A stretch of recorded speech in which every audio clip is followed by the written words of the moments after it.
But as Gabe touched on, this film was influenced by Argentinian struggle against agrochemicals and the health risks they present to the population of Argentina, specifically the extensive use of pesticides. And this has led to significant environmental and health impacts. Specifically, pesticide exposure is linked to various health issues such as birth defects, reproductive disorders, and chronic diseases. Those living near agricultural fields are at higher risk of health impacts from these agrochemicals, and some pesticides act as endocrine disruptors, which I had to look up because I had no idea what that meant, but it means relating to or denoting glands which secrete hormones. So it messes with your hormones, essentially. And impacts like how stuff is directly introduced to your blood. So the endocrine system is basically like your hormones and other products directly into the blood secreting. This messes with that, leading to things like long-term health impacts like obesity, diabetes, and other metabolic disorders because it messes with your hormones. And the film takes us on when showcasing a rural community impacted by a seemingly demonic plague, taking an overtly religious perspective on something that otherwise might just be viewed as like a medical issue, which is very true to like the Argentinian experience. And this is based on a very real way. Many rural communities in Argentina are heavily influenced by their religious and spiritual beliefs. And it's ultimately just like really messed up, a lot of the stuff that I read. So essentially, environmental contamination is another major issue. Pesticides have been detected in drinking water sources, posing a significant risk to public health. Studies have found various pesticides, including their degradation products in water used for human consumption, as well as they took like blood samples from like kids in the area, and they all had pesticides in their blood. Additionally, pesticides persist in the environment, contaminating soil and entering the food chain through biomagnification. And this process increases their concentration and toxicity, affecting both human and animal health. So kind of like we were talking about like fracking, you know, like a big company buys land and like messes it up, and then everyone around that land who did not sign up for this is directly impacted by it. Like it messes with their health, it messes with their livelihood, it messes with their day-to-day life. And because they're isolated in these rural areas, no one's looking at them. Like as the director was saying, like they see them for a second and then they're gone, and then you can detach yourself from the means of production. Argentina is specifically an agricultural place in that it is one of the biggest exporters of soybeans and sunflower seeds. So like any soybeans and sunflowers that are consumed around the world, especially if you're thinking like vegan stuff, produced in Argentina at the cost of these rural farmers. They also produce large quantities of corn and wheat for export, and the introduction of genetically modified crops and no-tillage technology has increased the use of herbicides and other chemicals because essentially they're not messing with it, but the bugs still want in. So in some cases, under-regulated and without proper training, Monsanto is a big player in this.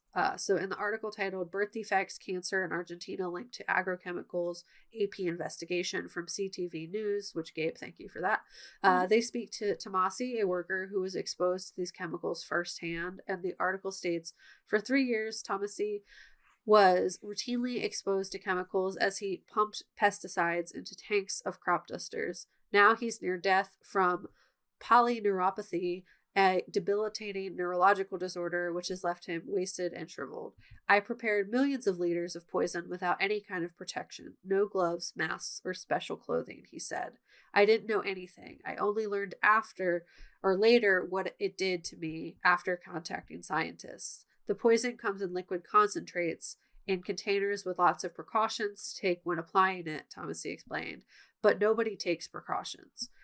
This is one of many reports of pesticides being applied without recommended safety precautions, leading to high levels of exposure among operators as well as the nearby residents. So essentially there are like rules, but no one is checking that the rules are being followed, and the government is benefiting exponentially by the money that they gain from these exports, that they only allow business insiders to do the surveying to be like, is this poison? Will it kill people? And they don't feel incentivized to actually check and like see what it's doing because they're making a bunch of money off of it. So The responsibility for these issues lies with multiple stakeholders. The Argentine government and regulatory bodies play a significant role, but there are gaps in their oversight. Specifically, the government relies on figures from business chambers, bias, for pesticide usage data, as there are no official statistics or systematic environmental and health surveys. In fact, the CTV article seemed like further testing was discouraged by Monsanto, like, and the government. Like they have evidence of like workers getting sick and people in the community getting sick, but they can't link it back to specifically the pesticides, even though some people are doing the research themselves.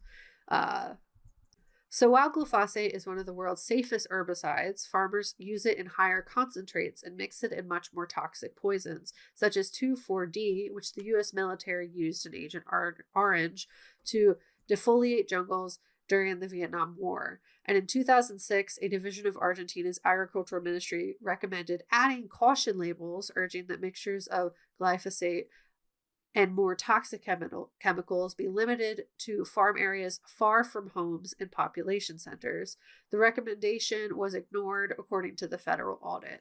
The government relies on industry research approved by the EPA, which said May 1st that there is no indication that glyphosate is a neurotoxic chemical and there is no need for a developmental neurotoxicity study. And it's like, actually, it seems like there is if you have your workers are just getting sick. And from neurotoxic illnesses. Like, he literally said he has neuropathy, a neurological disorder. Like, that, it seems to correlate. You know what I mean? After touching it, it's very, it makes you think of like the girls who were using like the paint, the girls who were using the paint and they were like licking the paint brushes to like do it, and then they got cancer. Yeah. Like, good. No one told them. Yeah. They're like, this is just a bright green. So nice. Yeah. So although Argentina's pesticide regulations align with those leading agricultural countries, they focus on acute toxicity and often overlook chronic effects. So they're like, will this kill you right away? No. So will it kill you long term? We're not looking. Yeah. And enforcement of existing regulations is also weak, contributing to widespread misuse and improper disposal of pesticide containers. Like, there's instances of them burning, burying, or reusing empty pesticide containers, which just makes it worse. So the agricultural industry, including business chambers and farmers, also bear responsibility. Business chambers provide the data, or not enough, on pesticide usage, but may have conflicts of interest, that affect the accuracy and transparency of the information. And as I said before, economic and social cultural factors influence how pesticides are used and stored, and some farmers just don't recognize that they're dangerous, so they'll burn them, bury them, or reuse them, and that is going to exacerbate further environmental contamination. International market demands further complicate the issue. As I said, Argentina's position as a major exporter of cereals and oilseed crops drives the intensive use of agrochemicals to meet global market demands. The economic pressure often outweighs environmental and health considerations, especially for those in power with the most control over what could be changed and the least to lose. So what is being done about it? Argentina has prohibited 18 specific pesticides, a number comparable to neighboring countries like Uruguay and Chile, but significantly less than Brazil. Monitoring and reporting of pesticide use rely on figures from business chambers, as we said. So there's not so much being done on a governmental side, but there are community actions that have played a significant role in fighting against it, with local residents campaigning against the use of pesticides near their homes due to the association with health issues like birth defects. These campaigns have led to the introduction of safety measures in some areas, and additionally, Argentina is now part of the SPRINT project, which aims to assess the risk of pesticide use and make recommendations for transitioning away from reliance on these chemicals. The project includes comparing findings in Europe and South America to inform better practices, and environmental and health assessments have been conducted to analyze the presence of pesticides and their degradation products in drinking water, highlighting the need for clear rules and integrated knowledge to ensure public health. Efforts are also being made to raise public awareness about the environmental and health risks associated with pesticide use, aiming to inform policymakers and public about the steps to protect residents from pesticide-related diseases. These measures indicate like progress in a sense. But it does kind of tie, but it's like with this kind of insurmountable thing, and that's like these big companies and governments. It requires regulation.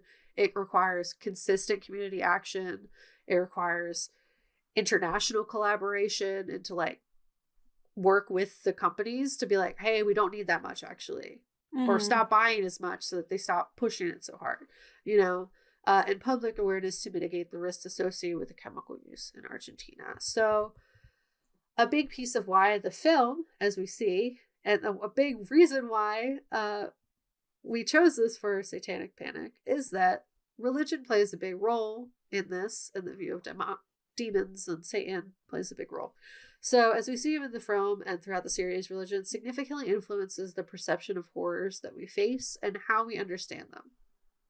When it comes to using religion as a lens for health problems, the fact that 80% of Argentina's population is Catholic brings some context as to why this film is included in our Satanic Panic series. In many rural communities, religious beliefs and practices are deeply intertwined with daily life and health perceptions. For instance, some individuals may interpret health issues as divine will or punishment, which can affect their willingness to seek medical intervention or advocate for regulatory changes. And religious leaders often hold substantial sway in these communities, and their views on the environmental and health issues can shape public opinion and behavior. If religious leaders emphasize the importance of stewardship on the earth and health for their congregants, they can mobilize the community to stand up against Monsanto and these harmful agricultural practices. But conversely, if they downplay the risks or frame them as unavoidable aspects of modern life or the devil, or, you know, if they make it that, it can lead to complacency and acceptance of the status quo. Thus, religion plays a dual role, either as a catalyst for change or an awareness, or as a barrier to recognizing and addressing the health impacts of herbicides and agrochemicals. So it's like looking at this plague that is greatly harming a lot of people and saying it's demons. So you bring the church in to heal them when they need medicine, you know? Yeah. And I mean, that's not exactly what happened in this film, but that's like, it's a pretty decent kind of what happened. Yeah. He definitely looked like he was ill, and I thought when we first were watching that it might be an actual epidemic happening. Yeah. And then it was demons. Yeah. Sometimes it's demons, I guess. But like in this case, it's very much like this is like the pesticide thing is the idea is that lots of rural communities believe in the devil and demons, and like the religious context helps view some of these issues as like curses. Like this is something, I did something bad and this is why this is happening to me. Not like an evil corporation is poisoning my water and food and causing harm to me. So Catholicism is the dominant religion in Argentina due to a combination of historical, cultural, and political factors. As Gabe mentioned, the roots of Catholicism in Argentina trace back to Spanish colonization in the 16th century, when Spanish missionaries and settlers brought the Catholic faith to the region, or forced the Catholic faith into the region. The Catholic Church played a central role in the colonization process, establishing missions, schools, and hospitals, and integrating itself into the fabric of Argentine society. The influence of Catholicism was further solidified through the country's political history. After gaining independence from Spain in the early 19th century, Argentina's leaders sought to maintain strong ties with the Catholic Church to promote social cohesion and stability. In essence, to not rock the boat or enact substantial change from what was already there. You just aren't under the arm of Spain. So in the 1853 Constitution, which remains the foundation of Argentina's legal system, explicitly recognized the preeminence of the Catholic Church, stating in Article 2 that the federal government supports the Roman Catholic apostolic religion. Culturally, Catholicism has been deeply embedded into Argentine identity. Major life events such as baptisms, weddings, and funerals often are conducted within the church, and the Catholic holidays and traditions are widely observed. The church's teachings and moral values have influenced social norms and behaviors, reinforcing its dominance. And additionally, the Catholic Church has historically been a significant provider of education and social services in Argentina. Many schools, universities, and charitable organizations are run by the church, further entrenching its influence in everyday life. While Argentina is a pluralistic society with a growing presence of other religious communities, the historical, cultural, and institutional entrenchment of Catholicism has ensured its continued dominance in the country. Just like there are other religions in America, but it's Christianity times 20,000. Like there are every single law that we have, for the most part, is drenched in some variety of moral something, Christianity something, even though we have other religions in our country. So similar vibes. Predominantly Catholic, many Argentinians adhere to the church's teachings on the existence of Satan and demonic forces as real entities that can influence human behaviors and events. Gabe touched on this in one of our previous episodes. The Catholic Church teaches that Satan is real, a fallen angel who opposes God and seeks to lead people into sin. And this belief is reflected in various religious practices, such as exorcisms or prayers for protection against evil. I even saw like a article, which it was like on Daily Mail, so like take that with a grain of salt, but it was like about a school that like you pay $38, they can teach you how to exorcism in Argentina. So I was like, that was weird, but I don't know how true it is because it was on Daily Mail, so take that with a grain of salt, but I thought it was interesting. And in rural and traditional communities, these beliefs can be particularly strong, often intertwined with local folklore and superstition. Stories of demonic possession, evil spirits, and the evil eye are common, and people may seek the help of priests or traditional healers to ward off or combat these malevolent forces. And the concept of evil eye is especially prevalent where it's believed that envy or ill will from others can cause harm or misfortune, and various rituals and amulets are used for protection. However, views on demonic and Satan are not like monolithic. In urban areas like the city, the people were a little more hesitant to believe him when he was like, Satan is here, like it's the demon plague. They were like, wait, what? No. They were the people in the cities were the only ones who were like, maybe not, like maybe that's not what it is. Are you sure? So in urban areas and among more secular or progressive segments of the population, these beliefs may be seen as symbolic or metaphorical rather than literal. For some, the idea of Satan and demonic forces represents the struggle between good and evil within human nature and society rather than actual supernatural beings. And the influence of popular culture also plays a role in shaping contemporary views because films, literature, and media often depict demonic themes, sometimes sensationalizing or reinterpreting traditional beliefs, like this film, for instance, where Evil Lurks uses demonic possession as a metaphor for the broader social issues like contagion and community distrust, reflecting a modern twist on the traditional concepts of evil. The influence of widespread Catholicism influences how daily horrors can be viewed and how they are handled. So it's interesting. Yeah, I mean, I really like the idea that, like, depending on what side the Catholic Church is on, it could either empower people to, you know, fight against the oppressing system, or it's in line with and gets people to obey and be sweet about it. Yeah. And like also like, so there's a piece of this too, because the whole thing that was interesting is that the Catholic Church's view stance on abortion, which we talked about a lot in Immaculate, is deeply entrenched in Argentina, and the increase of birth defects and also just like harm to babies and children is very present, and they don't have the means to choose to not. Also, that's a thing, which leads to a lot more babies being born with like life harming illnesses that they otherwise wouldn't have to experience, and the moms having to experience that too. So like failed pregnancies not being able to be aborted and stuff like that. It also makes me think of like Handmaid's Tale, because that's the reason why they're so against the abortions, is like the majority of like either people are not able to have children or they're coming out with defects because of the environment and just the state of the world.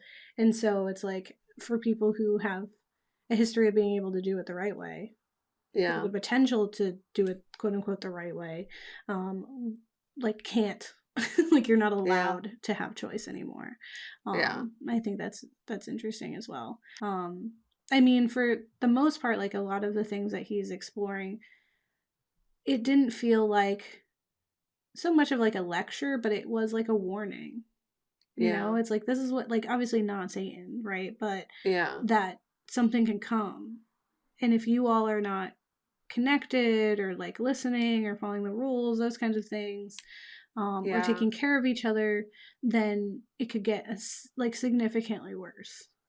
Yeah, and it like ties back to the whole thing where it's like if you're fine letting it happen to this group, then you're fine letting it continue to happen and spread, and then eventually they'll come to you.